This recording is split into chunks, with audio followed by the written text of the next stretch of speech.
All right, hello everyone. Welcome back to the Cinema Wave podcast. I'm one of your hosts, Mark Jacobino. I'm joined by my animation crew, Mikey Peniston. Hello, everybody. And Vinny Albano. Hello, hello. Happy to be back in here with you guys. It's been a very long time since we've recorded any animation. We talked, I think Invincible Season 2 was the last time, and before that was all Solo Leveling. We had talked about Solo Leveling Season 1 every single week, so we're back. We're talking Season 2.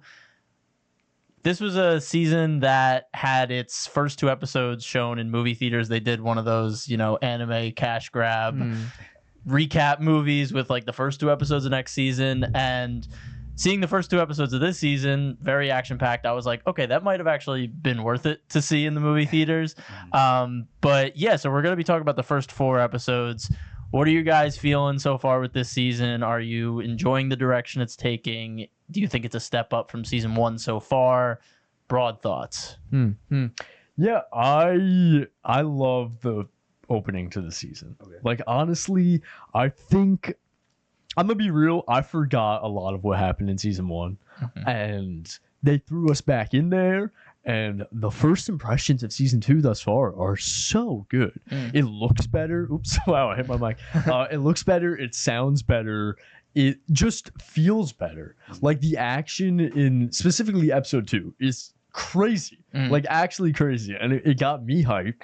And I just feel like now we're at the point where in the story we can just keep moving and moving. Like the exposition is out of the way. We're now established, and they can just focus all their energy in making really cool action sequences and focus on the funness. And also Sung Jin-Woo, he's back. He's getting so much more cockier now. And I love that the voice actor we talked about in season 1, how he had that change, but now you really tell the change. Like now he's like real like, yeah, I'm the man. Yeah. I'm the man. I'm an anime guy and I'm cool. Oh, cool guy. Yeah. Mikey? I agree. Everything you said was spot on. I especially like how you said it's like the exposition at this point has moved along. So like now we're really just in it. And I think I really appreciated that just going into this season. It has everything is enhanced. I agree. I feel like the animation this season already is just beautiful. The fight scenes that we're getting are just crisp and gorgeous. And I like the direction. There's little subtle things I'm noticing that they're doing with Sung Jin-Woo, and I'm starting to notice that it might not be all we realize, this power. And it's something that I know we talked about with season 1, and like morals was like a big that theme, and so little things like that I'm starting to notice are already starting to come at play that I think are really interesting. But aside from that, just keeping it more broad, I really like this direction. I agree, he is like the confidence level this season is like crazy, and it adds, and so I'm a big fan. Yeah, he's full on Sung Drip Woo at this point, or farming like crazy. This was one of my favorite parts in the manhwa. I did read the manhwa. I loved the ice elf fight. Like I just loved the change in scenery and color usage, because everything before that was all like dungeons and dark, and then you get this vibrant landscape, and you have him finally using the shadows to his advantage to have these huge fights. I'm still very scared about how they're going to pull off some later season fights, especially with these shadow armies that he is arising from with all these different enemies that he's bringing together. He has like the bears now, he has Igris, he has the A rank person who we'll talk about. He literally kills a fellow human just to take their power and use it to take out the ice elf, which is a huge moral question that we could get into. But yeah, overall I've enjoyed season 2, the first 4 episodes so far.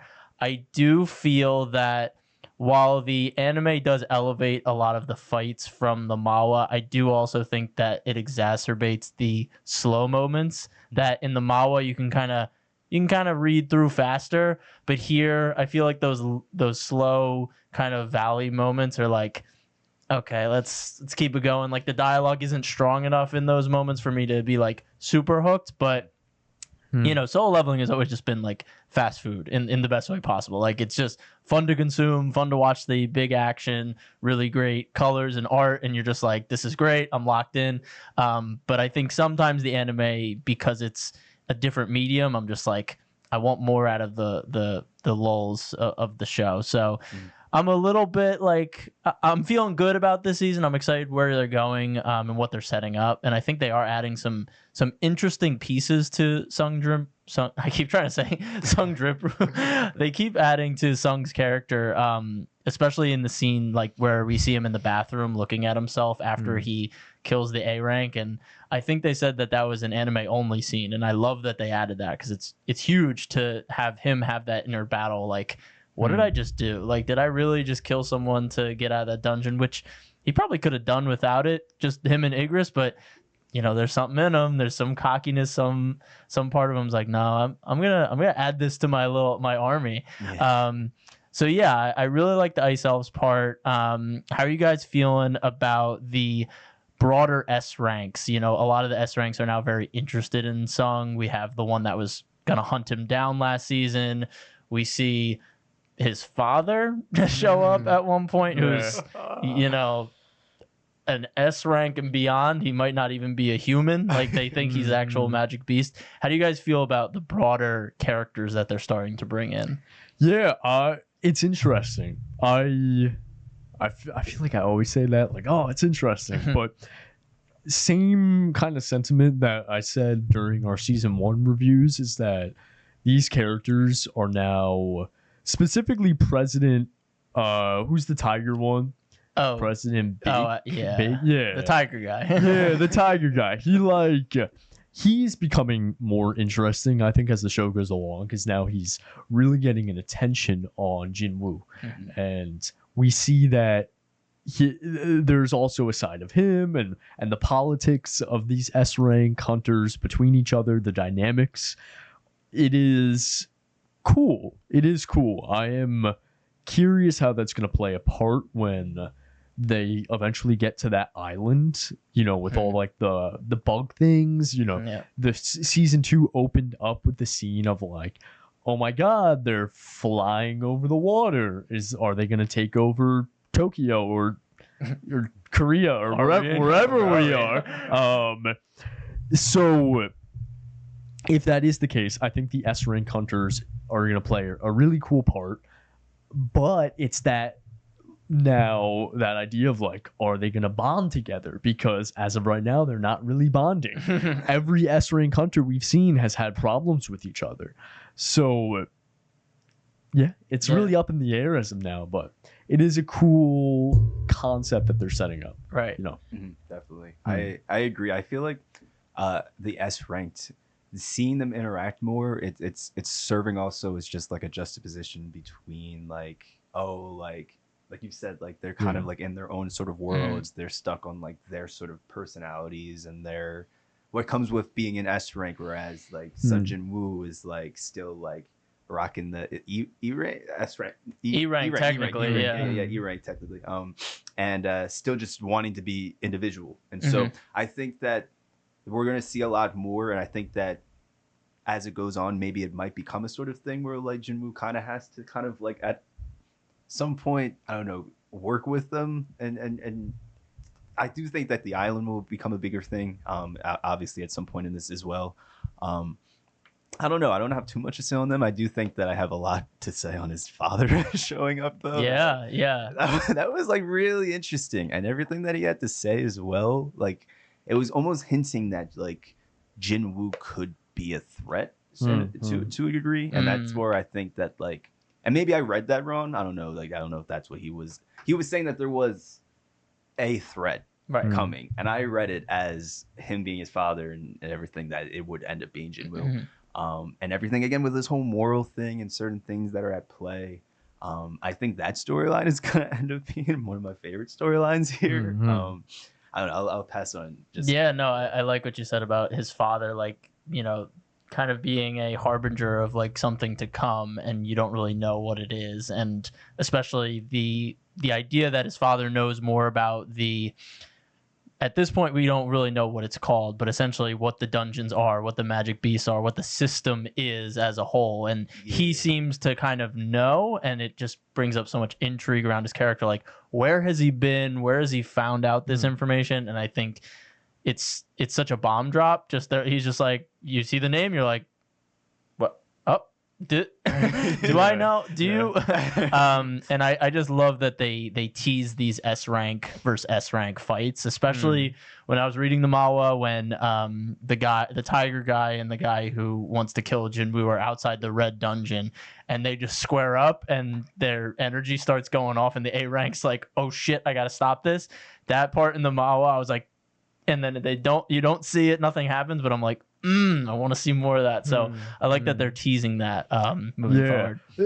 With his father and Mark, you know the answer since you read the manhwa, but to Mikey, okay, do you think that there is a reason why he's strong? Like, do you think that now that he's revealed, now we're looking back and we're like, oh, there's like a prophecy, or like, Jin-Woo is the protagonist for a reason? Or do you think that the writer was just kind of like, oh, I want a father-son plot, let's just throw him in there, and also just by sheer coincidence make him super strong? So that's what I'm trying. I guess I'm really speaking to the skies, because we can't find out until however long, how many more episodes it will come to where we find that answer. But what do you think? It's so funny you say that, because I didn't get that impression at first, seeing his dad appear. Now that you say that, it could be that. Honestly, it could be some sort of grab. I want to give it the benefit of the doubt and say it's not that. I want to say that my theory is that his father is connected to the system in some sort of way, and that it wasn't by chance that Sung Jin-Woo kind of became like this sort of like soul leveling sort of person. I think that maybe it's, again, like a prophecy, like you said, but not even just prophecy. I think maybe like it could even be like a bloodline thing. I don't know how crazy you want to get with this. I'm still kind of new to this stuff too, so I don't know. But now that you bring that up, though, I'm not denying that, just because there are a lot of storylines involving his family here that we still haven't really touched upon too much. And it could just be another sort of like family story tie-in, just to kind of like escalate the plot a little bit further. I don't know, but I'm happy you bring that up, because now I'm really questioning. What are you leaning towards? I want them. I want it to be that there's a reason behind it. I don't know. I want there to be a reason. I want there, just so it's not like pass it off as like shitty writing for shitty writing. Okay, it's on my mind. Is Sung Jin-Woo a pedophile? Hey, yo. What was that line about? Which one? Which one? No, I wasn't saying which one, as in there was multiple. I was just saying which, like specifically which. Yeah. So when they're in the car, right? And I know, Mikey, you watched the dub. I'm not sure if it translated, but in the sub that I watched, he's in the car with the girl, and they're calling each other by their informal names, their informal Korean names, and then his bro is like, "Yo, she's underage," right? And he's like, "Oh, what's the matter with that?" I see what you're saying. Okay. I think that whole thing was supposed to be like comedic at the point, like Sung is looking at her as a valuable asset from a hunter perspective, like he wants to kind of help her along as a hunter, and he's like oblivious to her being obsessed with him. Like she's obviously like, oh my god, he's pretty much an S rank, he saved me, he's hot, he's looking great. Like she's looking at him that way, and he's just like, you're a good hunter, you should follow me more. And his friend is seeing it like kind of how you're saying it. Like his friend's like, is he going out with this chick? Like, and when he said that, I think Sung's like, okay, well, I just want to train her as a hunter. Like, why would that be weird if she's underage? Like, I think because this season they've put much more of an emphasis on the comedic tone of the show, from his like shadows joking with each other to that type of dynamic with what's his friend's name? I don't know. I forget his friend's name, but essentially the guy that's trying to build the guild. He has that whole scene where he like confesses to him like, you know, I love, like, call me brother. Like, I want you to look at me like a brother. And Sung's just like, okay, I'll call you brother. And he's like, thank you. Yeah. And then he just gets drunk. So I think there's just like a heavier emphasis on comedy, whereas in the first season, the comedy didn't land that often, or it wasn't very, it wasn't very common. So maybe it was like kind of a jarring thing where you're like, oh, they're trying to do like comedy now. Yeah. Do you guys like that? Then now the show is like leaning, because me personally, I do like that, especially with Iron, the A-class hunter that he turns into the monster, and the monster's like so like goofy and like he starts bashing that elf's body and just constantly like I kind of like now that there's a little bit more humor, but it also might take away from the drip. Right. Or whatever. I like the that they've added more humor, especially in like those little moments, like you said. Like I think not only Iron, but even just like all that little like now like his little crew, this shadow crew. They all how they interact with one another is really funny. I appreciate it. I will say it is for sure jarring for me. I read that scene exactly the way you read it. You guys are making me look bad. I read it, but at the same, and for me it was so funny too, because I was like, my mind immediately went to like the whole moral thing. I was like, because we have never seen anything like that from Sung Jin-Woo, so I was like, oh wait, is this like, or off the bat like he's getting to his head? I also you better explain it like in a way so like I could see that, but I don't know. I still feel like I'm not used to it, and maybe because of the first season, like there not being that much comedy. Like again, it's like, I definitely did not read it as a comedic moment. So, someone keep their eyes out on Sung Jin-Woo. We need it. We need cops, surveillance, just outside his house, just in case. I think he's just like at this point, he's just kind of like operating on like a higher level than everyone else. Like everyone's trying to like swoon him, whether it's the guilds trying to get him to join or this girl being obsessed with him. He's just kind of like not on their level. He's just kind of doing his own thing, and they're all coming to him and he's like, no, I can't really do that for you, I'm doing my thing, or just looking at her as a potential asset for a hunter, you know, business and stuff like that. So that's what's happening. I don't, you know, Sung could get anyone he wants at this point. He's got the S rank hunter, I forget her name, Chuli or something. Like she's kind of like interested in him, like, and you know, like that versus like under it. I think Sung's got the preference, but I don't know. So the S rank you're talking about, the blonde one with the short hair. Yes. And we left off in episode 4 with that cliffhanger. Yes. So I mean, do you guys want to talk about that or? Yeah. So essentially, there's an A rank dungeon, and Sung has signed up to be a miner to get the crystals out, and because he's still an E rank, so he can't participate in A rank dungeons. So he goes in and he's mining, and he was essentially waiting for everyone to leave so that he could take on the boss of the dungeon, and that's going to be an A rank boss. So he'll get a lot of stats from it, and it'll also like test how strong he is. But when he runs away, someone follows him, and it's that S rank. So now she's kind of on his trail, like, who are you really? And he just did the reawakening test that, you know, he's now technically the 9th S rank hunter, but no one knows about it yet. So we're gonna pick up next week with her being like, yo, what are you doing? So I don't know, what do you guys think? I'm intrigued.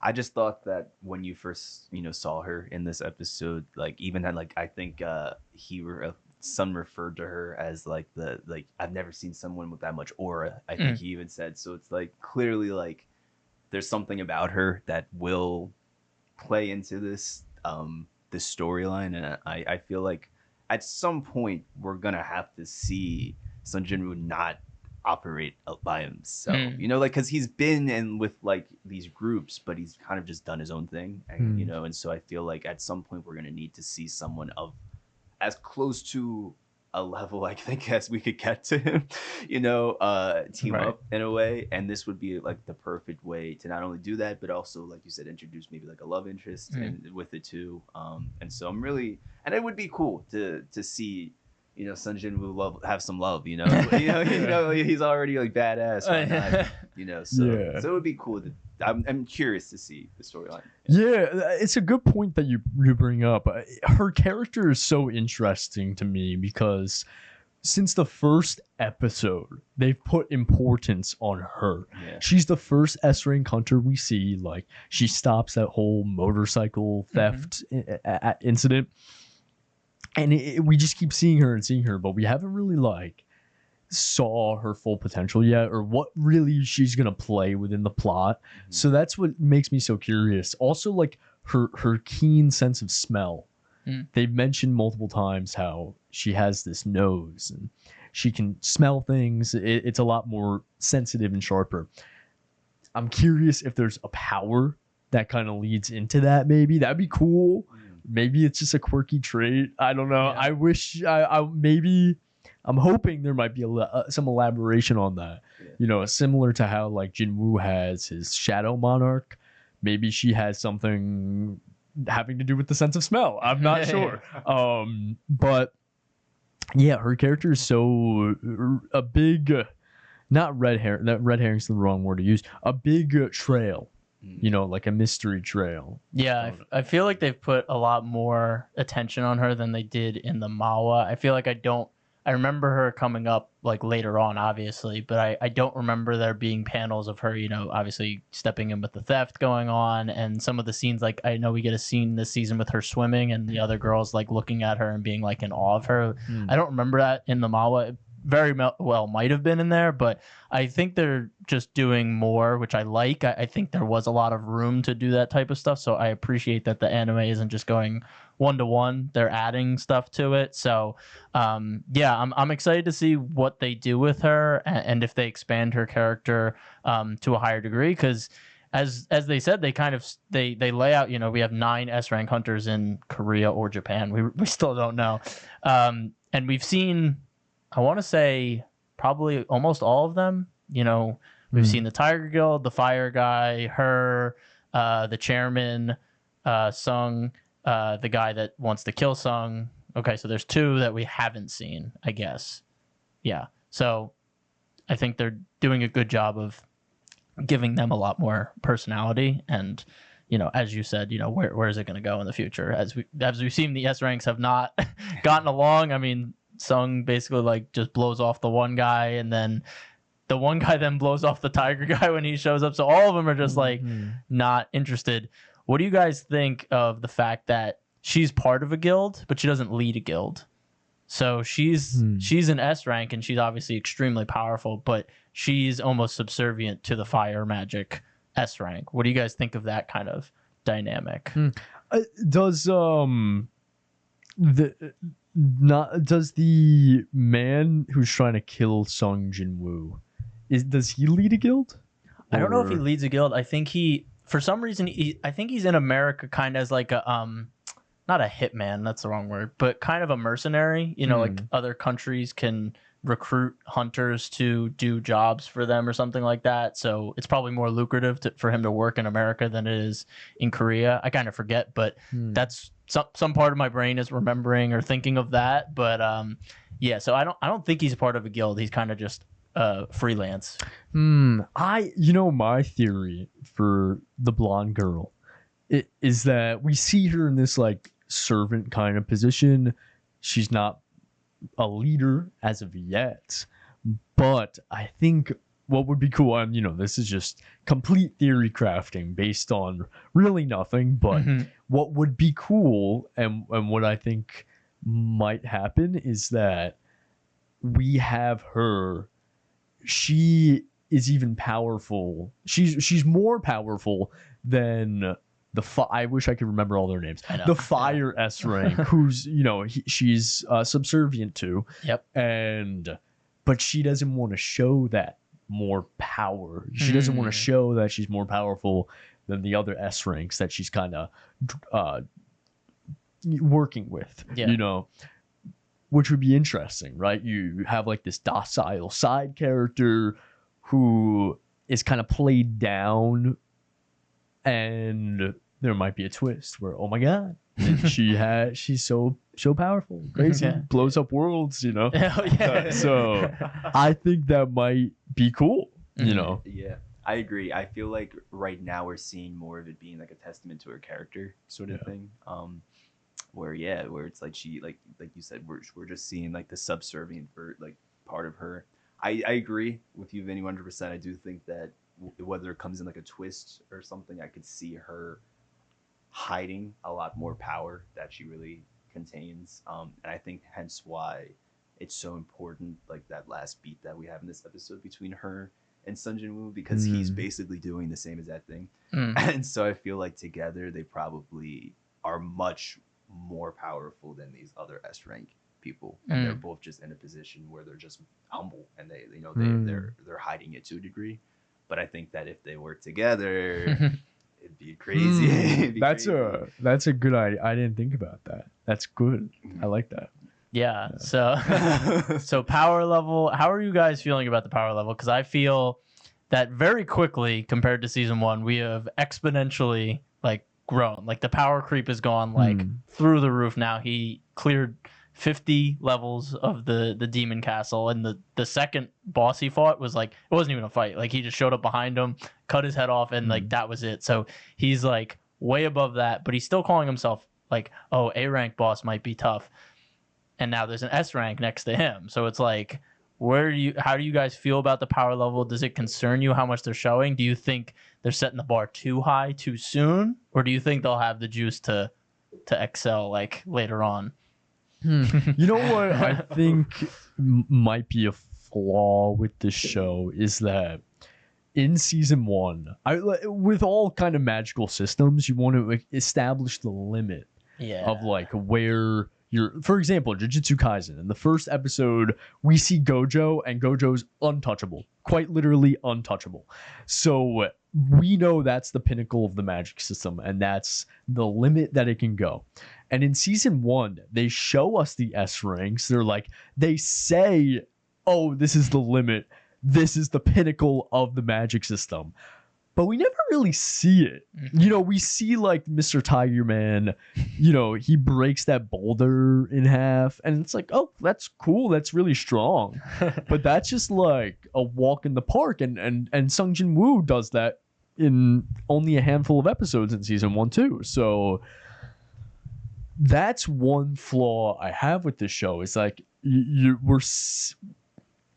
I think it might feel so fast that all of a sudden we're like thrown into this because we were never really established the pinnacle to begin with. You know, we were told, but we weren't shown, and as a result, now that we're reaching like the pinnacle, now that we're seeing S ranks fight each other, and Sung Jin-Woo is an S rank now, and all of that, it feels in a way kind of like an ass pull in a way, you know what I mean? Like it just kind of, it's a minor flaw, but I think that's where my brain is going to at the moment, you know.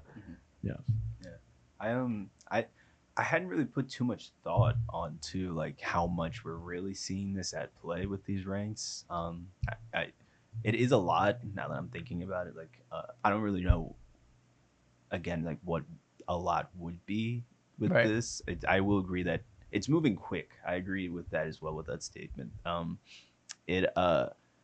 part of me kind of feels like we need to, just because Sung Jin-Woo just like as like a protagonist has just become so powerful that it's like it's nice to see him with sort of like lower ranked people and like these sort of situations. But like going back to like episode 2, like those people were just hiding behind a tree while he like did a lot of the fighting. And so like I like that it's such a focus, and I like that we're really seeing again like these S rank, just because they're as close to what I imagine we're gonna get to a fair competition with him. I do agree though that it is a little bit too much. I miss just kind of like seeing Sung Jin-Woo individually in this sort of world, but at the same time, I don't know, maybe we've gotten as much as we need to see with that. Maybe it's like now something where he needs to learn and grow in the midst of other people. Right?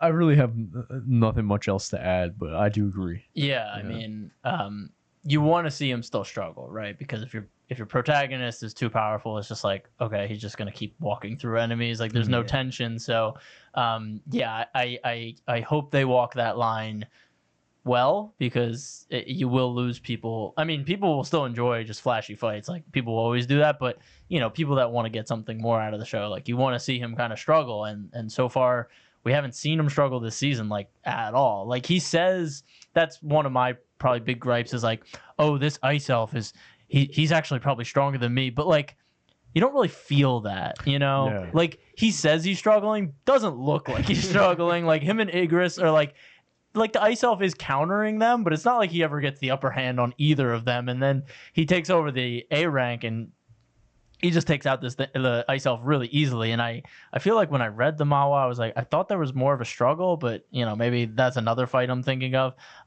So yeah, I think they are saying one thing but showing something completely different, and I hope they fix that. When he's struggling, I want him to actually look like he's struggling, and when he's winning by a lot, like just keep it cool. So yeah, we'll see how the power level goes, but I think that's a really good point, Vinny, of like this show, and maybe it's a good thing because it's like kind of an anime trope. Like in the first season, you see like the tip of the top of the power level of the world, and then you kind of have to wait 3 seasons to get there. But in this show, we're experiencing the power level increase with our main character, which is pretty cool. It's like different, I guess, because I feel like every anime you watch, like you start like Demon Slayer, and the first scene, like you see a Hashira, and you're like, oh shit, that they just killed the demon really quick. That was awesome. And now like Tanjiro has worked his way up, and now he's like Hashira level, and it's like, oh, okay, now like I get it. But this one, we don't see the S ranks. The only S rank thing we see is the dungeon that kills him, the double dungeon, essentially. Like that big god figure is essentially S rank boss, and that would be our only idea of what S rank looks like. But yeah, I'm very curious how they're going to pull off these big battles, because even in this season where there's a lot of things on screen, we see some of the CGI start to come in a bit with some of his soldiers fighting the bears, and it doesn't look bad, but the fights are only going to get bigger, and it's like, are they going to blow the budget on like one fight a year, and like the rest of the season's going to be like decent, cool fights, or are they going to go just like balls to the walls and go like every fight you're going to see is just going to be nuts? So very curious. I think we hit on pretty much everything. Is there anything else you guys wanted to talk about before we wrap it up? And yeah, the next time we'll talk is probably like after episode 8. Yeah. I have nothing else to add, but that was a good way to I agree with what you said. I'm excited to see more though. Yeah. Hopefully we get banger fight after banger fight after banger fight, but yeah, there's a budget. Yeah, exactly. Yeah, and I agree. I have nothing else to say. I'm excited, and I like what we've seen so far. Cool. Yeah, season 2 is off to a good start. Is it 13 episodes, 12 episodes? What do we got? I think it's 13. 13? Yeah. Okay, cool. Was 1 12? Season 1 was 12 episodes, right? I feel like it was 12. That sounds right. Okay. It'll be like around the same. So, yeah, we'll be talking about solo leveling every 4 episodes, unless something just insane happens in the next 4 weeks and we're like, we need to get together and talk about it. We'll see you guys at the end of the 8th episode. It should be really exciting. A lot of fun stuff has been teased at the beginning of the season, and I'm really excited for you guys to see where the story goes. If you guys don't already, please like this video. Please follow us. Please comment if you're watching Solo Leveling. We really enjoy talking about all things animation.